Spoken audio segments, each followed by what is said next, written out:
Et bonjour, bienvenue pour ce message pour toi, pour vous. Si ce message résonne, si le titre que je n'ai pas encore parce que je n'ai pas fait le tirage résonne à la lecture et que vous avez ouvert cette vidéo, bienvenue, j'espère que vous allez bien. Mercredi, comme je le dis, jour mercurien, jour des messages à recevoir. Capable de recevoir, d'entendre certaines choses, d'avoir besoin de recevoir un message aussi. Ne prenez vraiment que ce qui vous parle et n'essayez pas de faire rentrer des ronds dans des carrés. Donc vraiment ne prenez que ce qui vous parle, que ce qui résonne. Si ça ne résonne pas, ce sera peut-être pour la prochaine fois. Vous y penserez peut-être un peu plus tard. On va aller voir le message pour vous. Je vous explique le concept, on va faire votre état d'esprit, on va voir une situation, la situation extérieure, ce qui peut vous aider, les difficultés, que faire et les finalités possibles sur cette histoire-là. Et puis on fera un petit tirage d'oracle aussi. Allez, allons voir où vous en êtes, qu'avez-vous besoin d'entendre, où vous en êtes dans vos énergies. 10 de coupe, porter un idéal sur une 9 de bâton, des amoureux avec une complication financière ou peut-être concrète dans votre vie. L'idée de vous traîner quand même avec une malchance ou des ennuis qui se répercutent dans la réalité. Malgré tout, vous portez un idéal, vous travaillez à un clan, une énergie communautaire. Il y a des gens importants autour de vous qui ont vraiment une telle importance que vous formez une communauté même avec des liens invisibles. C'est pas forcément la famille spécifiquement, ça peut être aussi des amis, une famille de cœur, des gens avec qui vous vibrez. On va aller voir du coup ce qui se passe dans cette 10 de coupe. Qu'est-ce qui se passe dans cette 10 de coupe? L'énergie de cette 10 de coupe.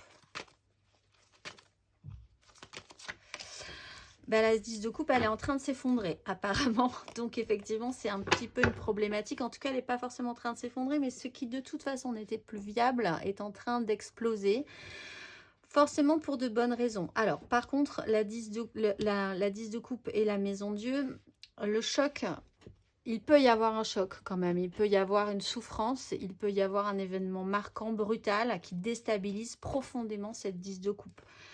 Avec la 2 de denier, le roi de denier, on essaye d'agir au jour le jour, d'essayer de capter tout ce qu'on peut volontairement capter pour essayer de tenir, de récupérer ce qu'on peut récupérer aussi d'énergie après cette destruction. Il y a une déstructuration, peut-être effectivement un peu perturbante, un peu brutale pour vous, sur ce méga clan, sur les gens avec qui vous vibrez, avec qui vous portez quand même un projet, une construction. On va aller voir l'énergie aidante là-dessus.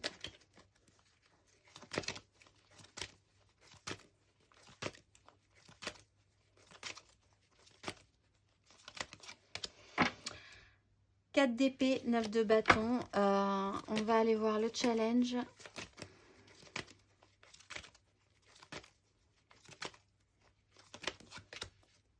D'épée, 2 de bâton. Il y a peut-être des décisions à prendre pour saisir de nouvelles opportunités, une nouvelle façon de voir les choses.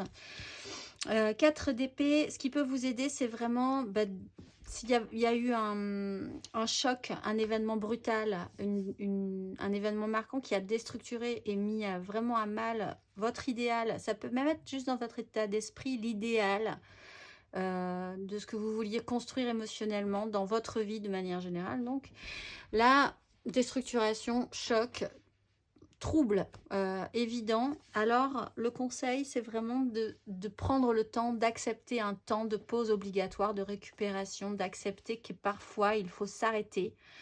Il faut s'arrêter pour récupérer l'énergie qu'on n'a plus de toute façon avec précédemment une 3 d'épée. C'est quand même une blessure assez profonde, une meurtrissure.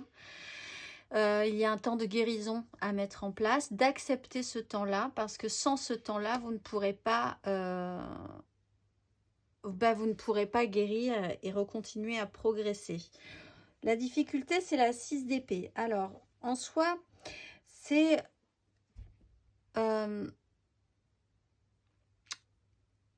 peut-être de ne pas vouloir justement rester dans une situation, il y a un système de fuite.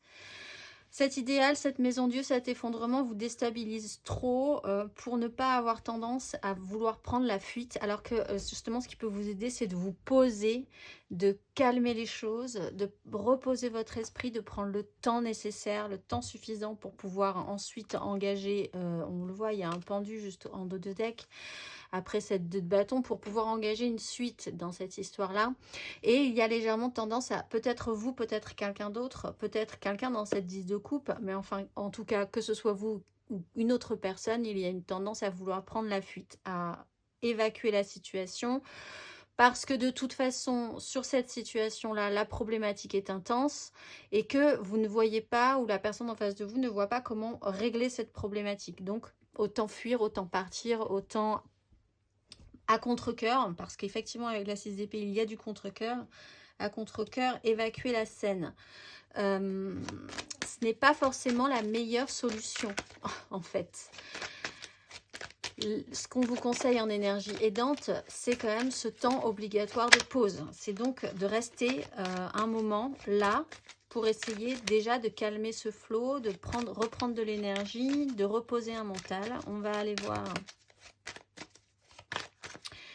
qu'est-ce que vous pourriez faire vraiment activement, vous, dans cette situation. Quelle action active? Activer une énergie, activer dans la réalité, la matérialité.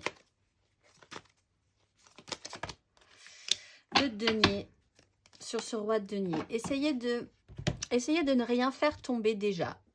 De toute façon, vous êtes déjà dans une énergie où quelque chose s'est effondré, quelque chose s'est brisé, quelque chose a été douloureux. Il va falloir du temps, prendre le temps de comprendre que de toute façon, ce qui s'est effondré n'était pas viable, ne tenait pas la route et qu'il va falloir avancer et reconstruire sur quelque chose de plus solide. Quelque chose de plus solide, vous pouvez le capter avec la 2 de denier, vous pouvez avancer au jour le jour pour essayer de ne rien faire tomber du peu qui vous reste d'une situation. Effectivement, l'idée de prendre la fuite, d'évacuer, de vous dire que ça ne vous regarde plus, que ça ne vous intéresse plus, ce moment de rejet, finalement, n'est pas la première réaction ou la bonne réaction à avoir dans cette situation en particulier. On a un roi de denier qui endosse une énergie positive, qui a conscience qu'il peut y avoir moyen de construire quelque chose de plus solide, de plus viable. On était sur des coupes, on part sur du denier, sur du concret, sur du matériel, sur quelque chose qui pourra être cette fois-ci possiblement beaucoup plus solide que précédemment. On va aller voir ce qui pourrait se passer si la finalité à suivre sur ces énergies avec l'After Tarot. La 6 de denier, les échanges doivent se remettre en place, s'équilibrer.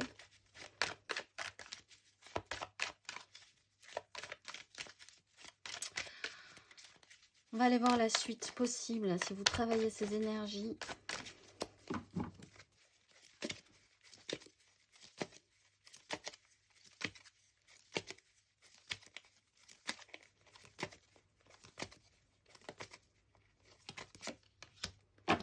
La 3 d'épée, on pense ces blessures. Effectivement, on voit qu'il y a eu quelque chose de très souffrant, de blessant avec cette 3 d'épée. L'After Tarot explique que là, on sèche, on a enlevé les épées.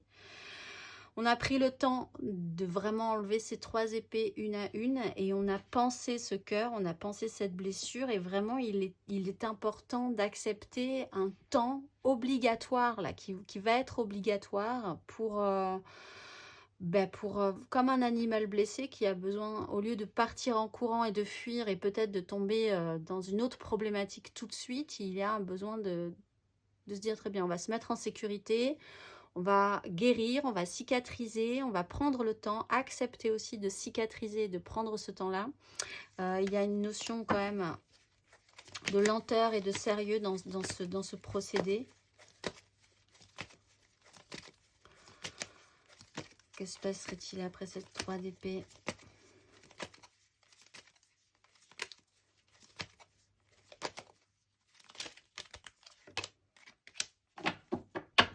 Alors, c'est une 7 de bâton. Je pense qu'il faut quand même tenir le coup. C'est vraiment le message. La 7 de bâton qui ressemble à la 5 de bâton, mais c'est vraiment la 7 de bâton. C'est-à-dire que dans l'After Tarot, la 7 de bâton, dans le tarot classique, le personnage est encore en système de défense.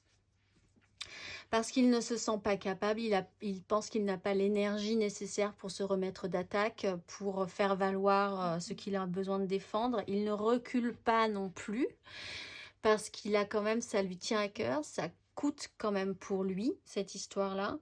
Donc il ne veut pas abandonner, même si là on voit qu'il y a quand même ce réflexe de fuite, en pensant bien faire, je pense, hein, ce système de fuite qui n'est pas forcément très positif cette fois-ci. Vous pensez que c'est parce que vous n'avez pas spécifiquement les moyens de faire autrement, ou parce que vous n'avez pas les capacités de gérer la situation. En même temps, c'est pas spécifiquement ce qu'on vous demande de gérer la situation. On vous demande de prendre du temps pour apaiser une situation, pour tranquilliser une situation. Après, quelque chose qui a vraiment remué et qui peut-être ne vous concerne pas forcément, ou si vous concerne parce que vous faites partie d'un clan, mais vous n'êtes peut-être pas le cœur du sujet, le cœur de la problématique. Et il y a peut-être chez vous cette sensation que vous ne pouvez pas gérer pour les autres, et du coup vous prenez la fuite. Et donc ce n'est pas forcément la meilleure chose à faire. La 7 de bâton, une fois qu'il a compris ça, il peut re-rentrer dans la mêlée et se battre pour ce qu'il désire, même s'il y a eu ce moment de doute, et peut-être ce moment un petit peu tendu où il ne savait pas s'il devait attaquer, fuir, se défendre, l'envie d'y aller, puis en même temps la peur d'y aller, etc., etc. On va aller voir une dernière carte là-dessus.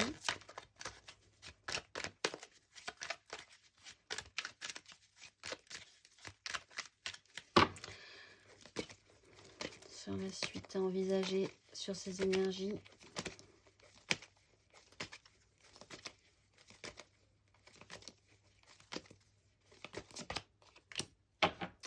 La 8 d'épée. Et bien effectivement, la 8 d'épée, c'est... on est sur des systèmes de lutte mentale, hein. C'est vraiment des prises de tête mentales.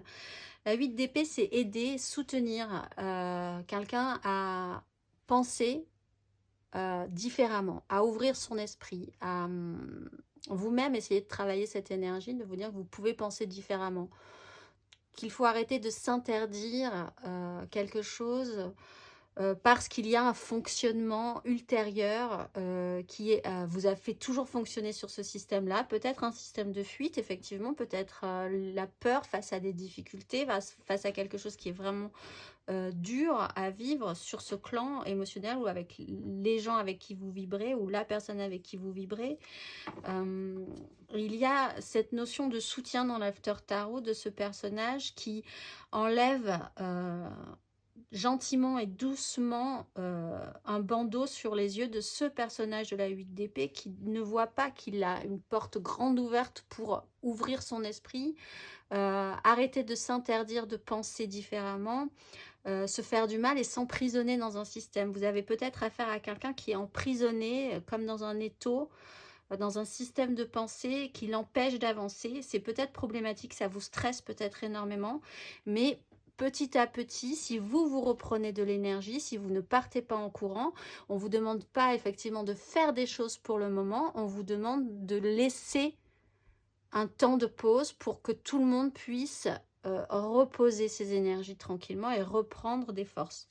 Après, on voit qu'avec la 5 d'épée et la 9 d'épée, il y a une lutte à engager au niveau du mental, au niveau de l'esprit, de votre mental et du mental des autres, pour essayer de se donner une deuxième chance. Parce qu'on a le jugement, la 3 de bâton, la force. Il y a quelque chose qui va se représenter à vous si vous ne cédez pas, si vous ne lâchez pas. C'est comme un guerrier là, en fait, qui s'est blessé à la guerre, exactement. Qui doit prendre un temps de repos, un temps de guérison, un temps de récupération pour pouvoir se dire après j'y retourne. Ça s'est mal passé, ça a été traumatique. La 3 d'épée, elle est vraiment pas agréable hein, pour certains d'entre vous. Elle a été très difficile et elle vous a mis un système de défense qui n'est pas forcément le bon et elle vous a emprisonné dans un système mental qui n'est pas forcément le bon. En tout cas sur cette situation, parce que je le rappelle, l'important, c'est que dans cette 10 de coupe, il y a des gens qui vibrent très positivement ensemble. S'il y a une amitié par exemple qui se délite en ce moment et que vous êtes à la croisée des chemins, réfléchissez-y sérieusement avant de vous dire quel est l'important. Est-ce que j'ai vraiment à y gagner à tout prix, même dans la violence, ou est-ce que je peux essayer d'ouvrir mon esprit et de me mettre un petit peu aussi à la place de l'autre et de le soutenir, et inversement, est-ce que la personne en face de vous n'a pas besoin de temps elle-même pour apaiser ses énergies mentales, guérir aussi de ses propres souffrances et comprendre aussi qu'elle peut faire un pas vers vous et ouvrir son esprit pour voir les choses différemment, que ce soit en amitié, sur une problématique amicale, familiale, amoureuse. La déstructuration est très bonne, même si elle est violente parfois et brutale, pour pouvoir reconstruire sur des bases, et on l'a vu, il y a le jugement de deck, sur des bases, donc une seconde chance, sur des bases plus sereines. On va aller voir sur quelle énergie vous pouvez travailler avec l'oracle de la géométrie sacrée. Il y a un petit exercice associé que je vais vous lire et que vous pouvez travailler.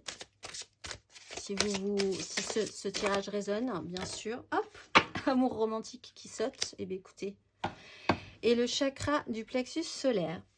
La fréquence de l'amour romantique soutient le voyage qui nous permet de nous épanouir à travers l'expérience et le reflet d'un amour conscient.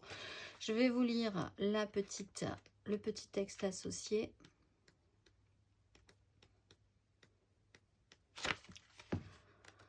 Petit texte associé, amour romantique. L'amour est probablement le sentiment le plus recherché et le plus mystérieux, le plus indéfini et le plus satisfaisant qu'un être humain puisse vivre.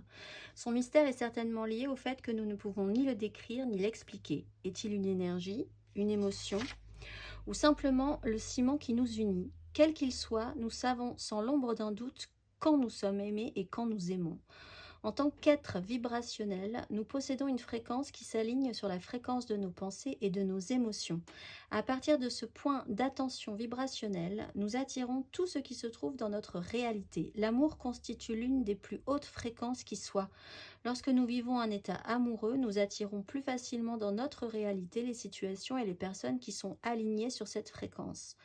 Pour beaucoup, l'amour désiré et épanouissant est l'amour romantique, celui que nous vivons avec une autre personne lorsque nous sommes amoureux. L'expression « être amoureux » suggère un lieu où nous pouvons être et pas seulement un sentiment que nous éprouvons. Lorsque nous sommes amoureux, nous nous sentons totalement submergés par cet amour. Nous vivons au cœur de ce sentiment enivrant sans savoir où il commence ni où il s'achève. Notre monde devient amour et nous nous sentons comblés. Si ce voyage vers l'aboutissement peut s'entreprendre seul, beaucoup préfèrent un soutien. Mais l'idée que l'autre soit uniquement le reflet de nos besoins pour nous épanouir et atteindre la plénitude entraîne de nombreuses incompréhensions et attentes dans les relations amoureuses. Le plus beau cadeau que puisse nous faire l'être aimé est de nous rapprocher de nous-mêmes. En nous concentrant sur notre cœur et notre âme, nous l'invitons à faire de même. Quand les deux acteurs en sont conscients, la relation romantique peut devenir particulièrement enrichissante et favoriser la quête individuelle de la plénitude. L'image de l'amour romantique révèle une fleur qui diffuse dynamisme et intensité depuis son centre, cette source à laquelle nous sommes tous connectés. Une beauté indéniable nous attire au-delà de la raison et nous invite à plonger dans l'image. Ces couleurs symbolisent la plénitude ressentie lorsque nous nous autorisons une fusion profonde. Le bleu vif de l'arrière-plan indique à la fois le vaste univers à l'origine de chaque énergie et l'invitation limpide de l'amour romantique à le rejoindre.